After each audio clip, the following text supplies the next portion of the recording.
Okay, so you weren't kidding about a deep dive, were you? You want to really dig into this whole mandate for leadership thing, this conservative promise.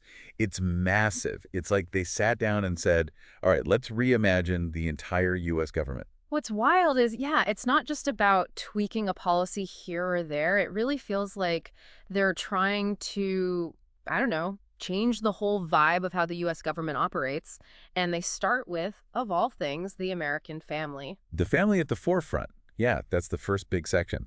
But it's not just like the usual family values talking points, right? Yeah. This feels different. It really does. It's almost like they're saying, okay, enough of conservatives being on defense. We're going on offense. They want, flat out, the next conservative president to make family policy like the central thing. Everything revolves around it. There's this word restore, and they keep using it. Restore, restore. Restore the American family. Restore it to what exactly? And how in the world do they think the government can do that? Right. That is the million-dollar question. They kind of dance around defining like a specific golden age of the family that they want to get back to. But you see phrases like, reversing decades of decline or pushing back against attacks on the traditional family. So it's not explicit, but the implication seems to be they're harking back to a time when you had the nuclear family, Hmm. very clear gender roles. That was just the norm, no questions asked. And they're saying the government can bring that back. How? And this is where it gets really interesting because they start talking about some pretty interventionist policies. Interventionist. Doesn't that sound a little, I don't know, unconservative? Right. It's fascinating. Historically, conservatives have always been very wary of government overreach, especially when it comes to social engineering. But this document, it's like they're advocating for a much more hands-on approach. Give me an example. What are they actually proposing? So one very specific thing they talk about is using the tax code to actually incentivize certain family structures. Like, imagine substantial tax breaks, but only for families where one parent, and they mean the mother, stays home with the kids. Wow. Okay. So that's a pretty clear example of what you mean by interventionist. That would be a huge change from how things work now. Absolutely. It would be a huge shift. It's moving away from just protecting families from government intrusion. This is about actively using government policy to try to steer people towards a particular family model. Which, whether you agree with it or not, is a pretty provocative idea. Absolutely. And it does make you wonder, how does this square with the traditional conservative emphasis on individual liberty and limited government? It's definitely a departure. It's like they're trying to start a revolution from within the system. Yeah. And speaking of shaking things up, the next section is all about personnel. Yeah, shaking up the White House. Yeah. They're not messing around, are they? They want to put people in power who, it seems like, are really going to drive this agenda forward. Totally. This section is all about the right people in the right jobs to make this vision a reality. And they're very explicit about it. I mean, they come right out and say it. Personnel is policy. Exactly. They know that even the best ideas, they're not going to go anywhere without the right people to implement them. It's about having people who really, I don't know, buy into this whole vision, right? It's not just about like qualifications on paper. It's true. They're looking for true believers, people who won't just go through the motions, but who will really fight for this agenda every step of the way. And one thing that really jumped out at me was this idea for a new White House role, a deputy chief of staff. But instead of just having a general portfolio, this one is focused specifically on social and economic policy. I mean, what do you make of that? I think it's a sign of how serious they are about these issues. They're making it clear that family policy, economic policy, social policy, these aren't just side issues for them. They're front and center. Right, it's not like this person's going to be buried in the West Wing somewhere, right? This is a power position. Someone who can, like keep all the other departments in line. Oh, absolutely. They're talking about someone with real influence, someone who can walk into any meeting at any agency and make sure everything aligns with this conservative doctrine. So, I don't know, like an ideological enforcer almost. That's a good way to put it. Imagine them sitting in on a meeting about, say, environmental regulations or healthcare spending, ready to slam on the brakes if anything even hints at straying from the mandate. It's kind of scary, honestly, how much power they seem to want to concentrate in this one person's hands. And it's not just this new position. They also have some interesting things to say about the White House Council. Oh, yeah, the White House Council. That's a big one. They really emphasize this idea of the council being like a zealous advocate for the president's agenda. They even go so far as to say that this person might need to, and I'm quoting here, blur the lines between personal and official matters. That seems, I don't know, risky. It definitely raises some eyebrows. I mean, we've seen how easily those lines can get blurred and the potential consequences when they do. It makes you wonder, what exactly are they envisioning here? What lengths are they willing to go to in order to push this agenda? Right. And how much are they willing to bend or maybe even break the rules to get their way? Exactly. Are they talking about using the Justice Department to go after political opponents? Mhm. Stonewalling congressional investigations? It's not clear, but it's definitely a little unnerving.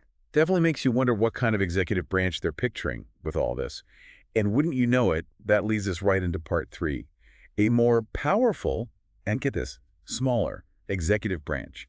How can it be both? Isn't that like a total contradiction? Right. You'd think so, but they actually have an explanation, and believe it or not, it kind of makes sense in a, well, a certain light anyway. Okay, so how can you have a more powerful executive branch, but also a smaller one? That doesn't really make sense, does it? Yeah, it seems kind of counterintuitive, right? Like, how can those two things even go together? But bear with me, because they actually lay out this whole, like, theory behind it. Okay, I'm listening. So they're saying basically you temporarily beef up the power of the executive branch. You give them more muscle, right? But the whole point of that is to go after the bureaucracy, like really dismantle the federal government from the inside out. So it's like they need to make the executive branch really strong in order to, what, like blow everything else up? That's a good way to put it. It's like a controlled demolition, right? You gotta set the explosives just right to bring down the old building. And in this case, the explosives are things like executive orders, deregulation, really using every ounce of presidential power to target agencies and programs that don't fit their vision. And once those are out of the way, then what? Okay, so this is where the smaller government part comes in. Their theory is that once you get rid of all that federal bureaucracy, power will naturally flow back to, the states, local Yeah. communities. Yeah. And of course, families. Can't forget about the families. Right, they're always there in the background.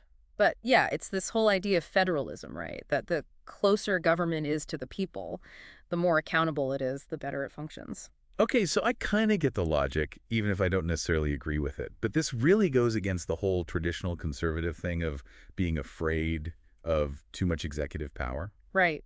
I mean, weren't they the ones always warning us about, like, tyranny and all that? Exactly. It's like they're embracing the very thing they used to warn us about.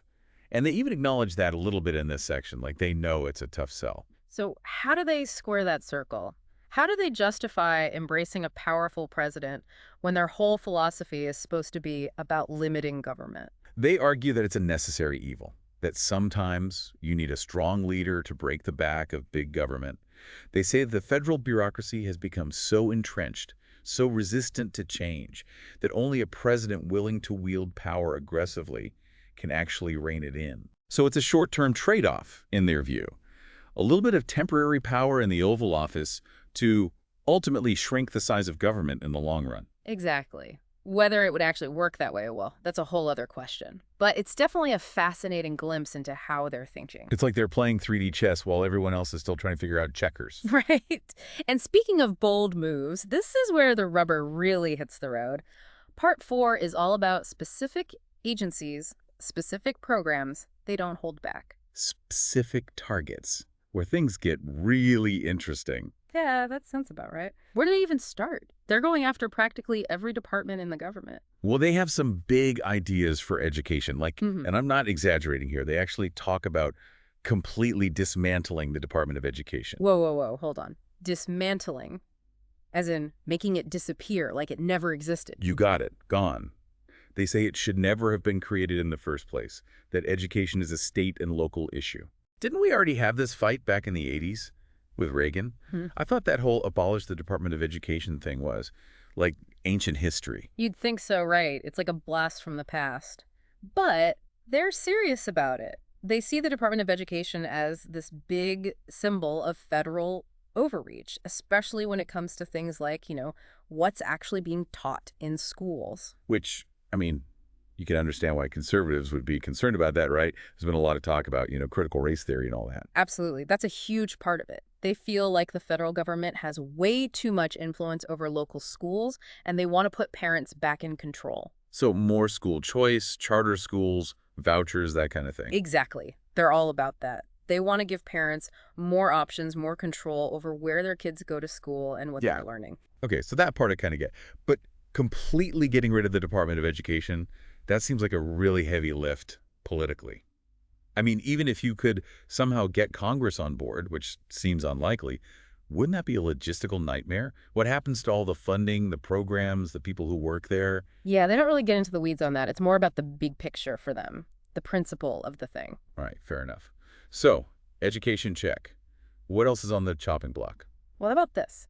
They want to completely eliminate the Office of Energy Efficiency and Renewable Energy. Seriously, the office that does, like, solar panels and wind turbines? That's the one. They say it's a prime example of government waste, that it's all about picking winners and losers in the energy market, propping up industries that can't compete on their own. So basically their energy policy is drill, baby, drill. Pretty much. They're all about fossil fuels. They think America should be energy independent, and they believe the best way to do that is to unleash domestic production of oil, gas, coal, the whole shebang. Which, needless to say, puts them at odds with pretty much everyone who's concerned about climate change. You could say that again. They basically dismiss climate change as a serious threat. They say the science isn't settled, that it's all overblown, and that the government shouldn't be in the business of dictating energy policy anyway. So it's a very free market approach. Less regulation, lower taxes, let the private sector figure it out. Exactly. That's the consistent thread running through this whole document. Hmm. Whether it's education, energy, the environment, they believe that the government should butt out and let individuals and businesses make their own choices. Which, sounds good in theory, but in practice, it often means that the people with the most money and power end up calling the shots. That's the critique, right? That this kind of laissez-faire approach disproportionately benefits the wealthy and powerful while leaving everyone else to fend for themselves. Yeah, it's kind of like that old saying, the free market is only free if you can afford it. Exactly. And that gets to the heart of a lot of the debates we're having in this country right now. It's about the role of government, the balance between individual liberty and the common good. These are big questions, and this document doesn't shy away from them. No, they definitely don't. Whether you agree with their answers or not, you got to give them credit for being bold, for putting forward a clear vision for what they want America to look like. And it's a vision that's resonating with a lot of people. Whether they can actually translate that into real political change, well, that remains to be seen. But one thing's for sure. Yeah.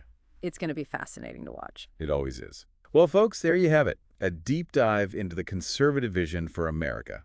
We covered a lot of ground today. Everything from the family to the federal bureaucracy, and it's clear that the authors of this mandate for leadership are not afraid to think big, to challenge the status quo, and to offer a fundamentally different path for the country. Whether you find their ideas exciting or terrifying, one thing's for sure, they're a force to be reckoned with in American politics. And understanding their worldview, their goals, their strategies, that's essential if we want to navigate the political landscape of the 21st century. Well said. And on that note, we're going to go ahead and wrap up this deep dive. But keep those thinking caps on, folks, because the conversation doesn't end here. In fact, it's just beginning.